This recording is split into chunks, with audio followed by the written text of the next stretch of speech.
नमस्कार, हरियाणा न्यूज़ देख रहे हैं आप और मैं हूं आपके साथ हितेंद्र। हमारे खास कार्यक्रम चुनावी टक्कर में आप सभी का स्वागत है। चुनावी टक्कर में आज बात करेंगे रतिया से पूर्व विधायक, हरियाणा एससी आयोग के अध्यक्ष रविंद्र सिंह बलियाला जी से। भारतीय जनता पार्टी के वरिष्ठ नेता हैं रविंद्र सिंह बलियाला।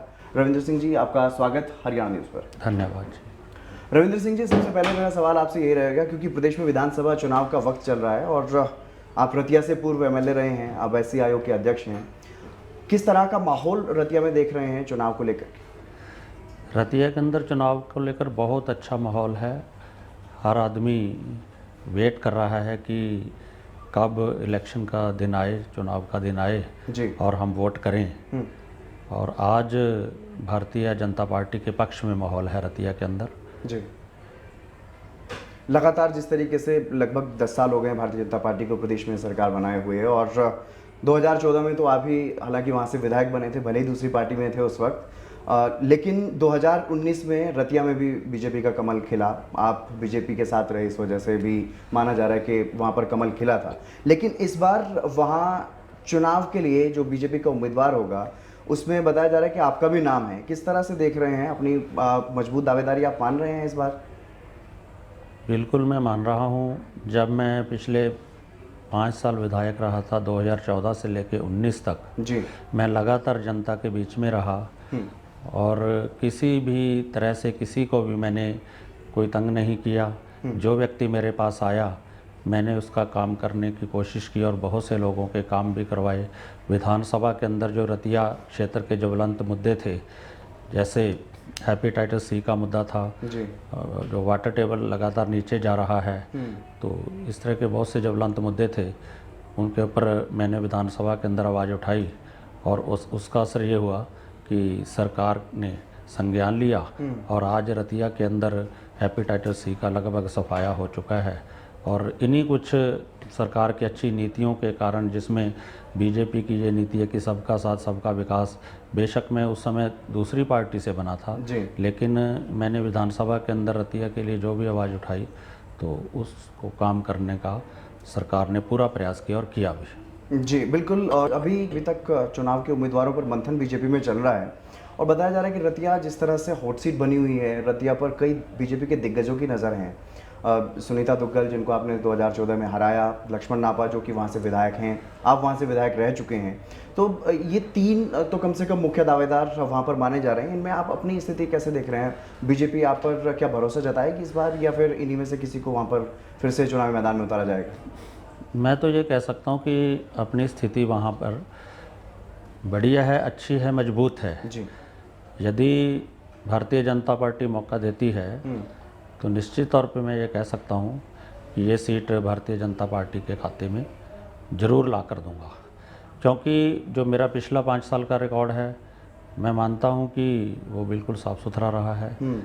उसके साथ साथ जो रतिया क्षेत्र है वो पंजाब के साथ लगता क्षेत्र है जी। वहाँ पर पिछले दिनों जो किसान आंदोलन काफ़ी मुखर होके आगे बढ़ा था और मैं मानता हूँ कि उन लोगों के साथ भी मेरे काफ़ी अच्छे संबंध हैं।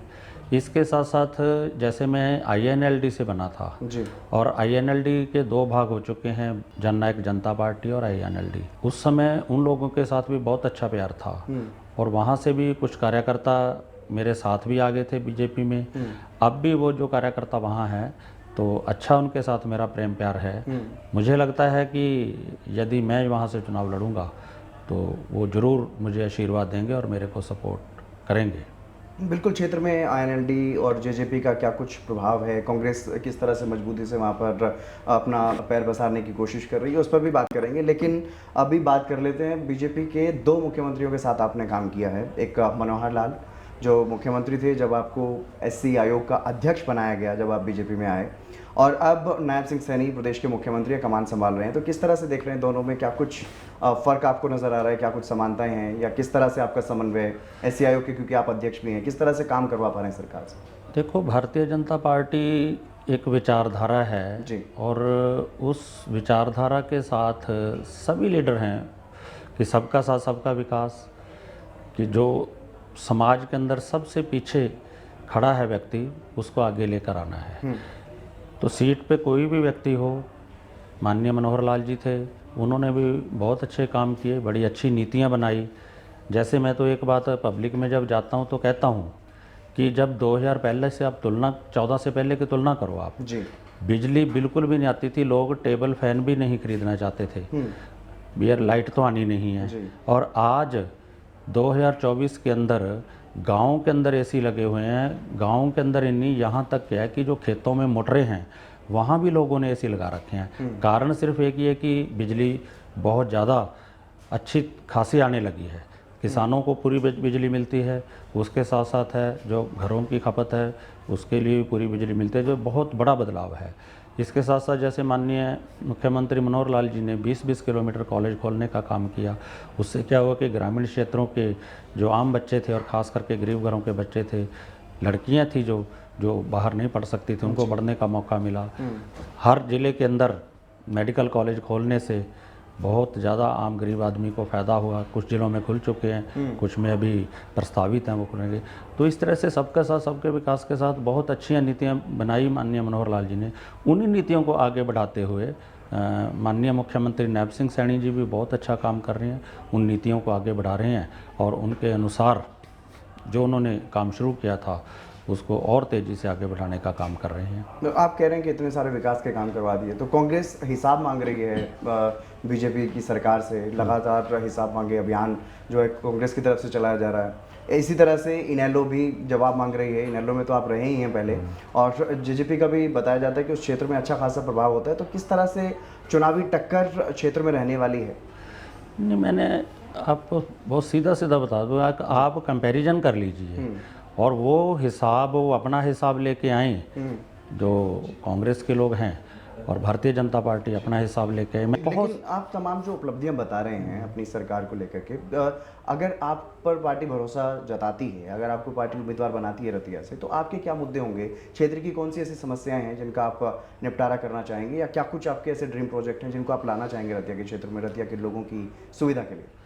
रतिया क्षेत्र में एक तो जो सबसे बड़ा सभी लोग कहते हैं कि अभी यहाँ रेल आनी चाहिए, जो मेरे दिमाग के अंदर है कि यहाँ सांसद भी कहते रहे हैं, वैसे बेशक ये सांसद का काम है, लेकिन क्योंकि केंद्र में भी भारतीय जनता पार्टी की सरकार है, यदि मुझे विधायक बनने का मौका मिलता है तो समय लेके जो केंद्र के अंदर रेलवे मिनिस्टर हैं उनका सहयोग से ये काम हो सकता है।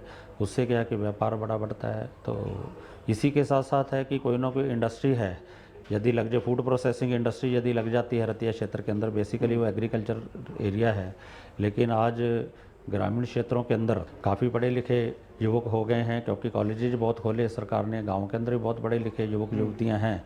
तो कोई छोटी मोटी कुछ इस तरह की यदि इंडस्ट्री लग जाती है तो इंडस्ट्री को बढ़ावा दिया जाता है, तो उससे क्या है कि रोज़गार को और बढ़ाने का काम किया जाएगा। इसके साथ साथ रतिया क्षेत्र के अंदर जो वाटर टेबल है, पानी का लेवल नीचे जा रहा है जी। तो उसके ऊपर भी काम करने की ज़रूरत है।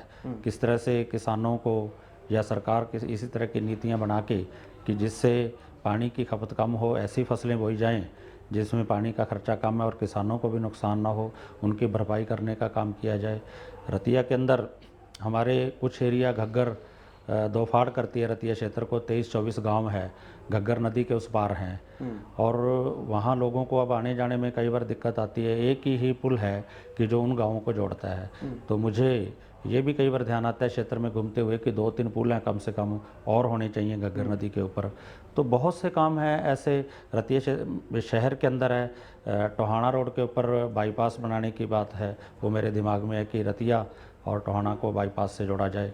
जिस तरह से बुढ़लाडा रोड पे बाईपास बना हुआ है, उसी तरह से पीछे सरदूलगढ़ रोड साइड से बाईपास बना के सीधा टोहाना रोड से जुड़ा जाए। तो बहुत से ऐसे काम हैं जो मेरे दिमाग में, यदि मौका मिलता है तो उनको आगे लेके आने का काम करेंगे। यानी कि मुझे जीतने सर्वे की के संभावनाएं आपको लगता है कि आपकी ज़्यादा हैं उनके मुकाबले, आपकी क्षेत्र के लोगों में ज़्यादा सक्रियता है? मैं तो मानता हूँ कि यदि पार्टी मौका देती है तो ज़रूर सीट आ जाएगी पार्टी को। जी, चलिए बहुत शुक्रिया रविंद्र जी हमारे साथ जुड़ने के लिए, ये महत्वपूर्ण बातचीत करने के लिए। और आपने रतिया के बारे में बताया कि किस तरह से रतिया को लेकर के आपके मन में जो रोड मैप चल रहा है उस पर उम्मीद है अगर पार्टी आपको मौका देती है वहाँ से आप विधायक बनते हो, ये तमाम समस्याओं का समाधान आप रतिया के लोगों के लिए कर पाएंगे और रतिया के लोगों की जो जीवन है उसको और आसान बना पाएंगे। बहुत शुक्रिया हमारे साथ इस खास कार्यक्रम में जुड़ने के लिए। धन्यवाद। और तमाम खबरों के लिए आप देखते रहिए हरियाणा न्यूज़।